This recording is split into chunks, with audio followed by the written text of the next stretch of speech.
আসসালামু আলাইকুম আরহামাতুল্লাহ। সম্মানিত দিনী ভাই ও বোনেরা, আজ আমি আপনাদেরকে শেখাতে চাই ইয়া হাইয়ু।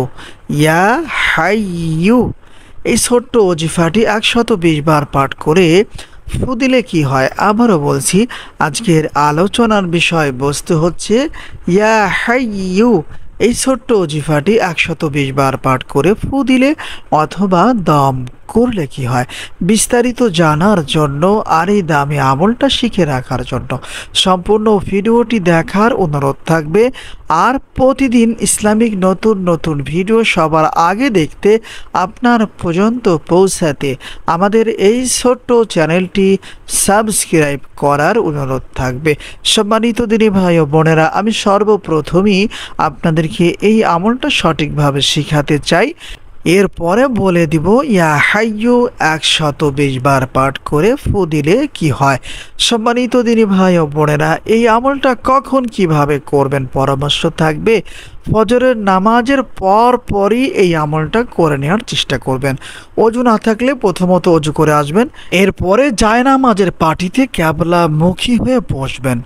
বসার পরে অন্তর থেকে খালেজ দিলে জীবনের জানা অজানা ছোট বড় সকল গুনাহের কথা স্মরণ করে খালেজ দিলে 3 বার তওবা ইস্তেগফার পাঠ করবেন। যেমন আস্তাগফিরুল্লাহ রাব্বি মিন কুল্লি যামবি ওয়া আতুবু ইলাইহি। আস্তাগফিরুল্লাহ রাব্বি মিন কুল্লি যামবি ওয়া আতুবু ইলাইহি।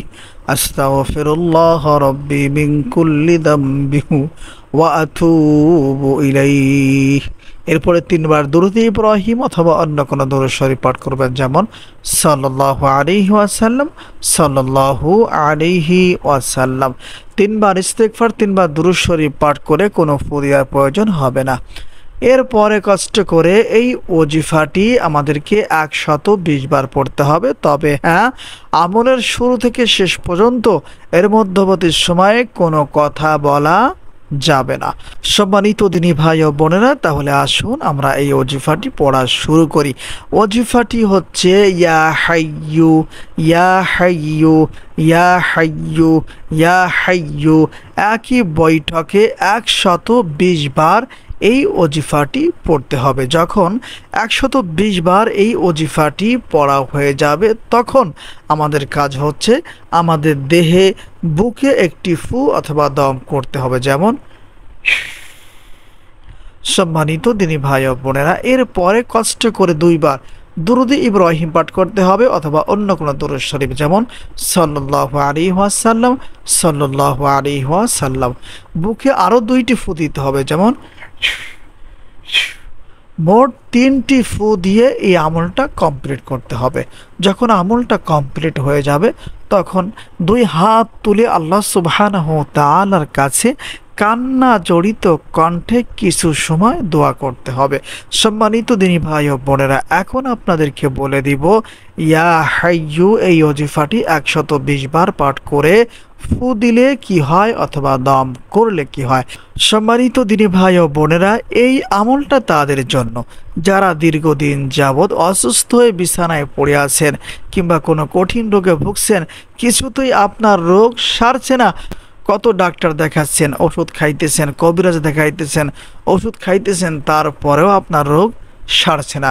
যদি এমন সমস্যায় কোনো ব্যক্তি পড়ে থাকেন, কষ্ট করে এই ওজিফার আমলটা করার চেষ্টা করবেন। আর সকালবেলায় ফজরের নামাজের পরে নিজের শরীরে ফু অথবা দম নেওয়ার চেষ্টা করবেন।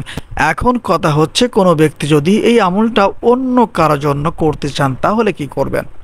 প্রথমত অনুমতি নিয়ে আমলটা করার চেষ্টা করবেন। নাম্বার 2, এই আমলটা করার জন্য সেম একইভাবে আপনাকে অজু করতে হবে। এরপরে আমলটা সেম একই পদ্ধতিতে করতে হবে। আমলটা শেষ হয়ে যাওয়ার পরে সেই ব্যক্তির শরীরে ফু অথবা দম করতে হবে। আমলটা শেষ হয়ে যাওয়ার পরে যেই ব্যক্তির জন্য আপনি এই তদবির আমলটা করলেন, তাকে সাথে নিয়ে কিছু সময় দুই হাত তুলে আল্লাহ সুবহানাহু ওয়া তাআলার কাছে কান্না জড়িত কণ্ঠে দোয়া করবেন। আপনারা যদি কষ্ট করে এই আমলটা কিছুদিন করতে পারেন আর দেহে অথবা শরীরে দম ফু নিতে পারেন, আল্লাহ সুবহানাহু ওয়া তাআলা চাইলে এই বরকতময় ওজিফার ওসিলায় আপনাদেরকে কঠিন রোগ থেকে মুক্তিদান করবেন ইনশাআল্লাহ। আসসালামু আলাইকুম ওয়া রাহমাতুল্লাহ।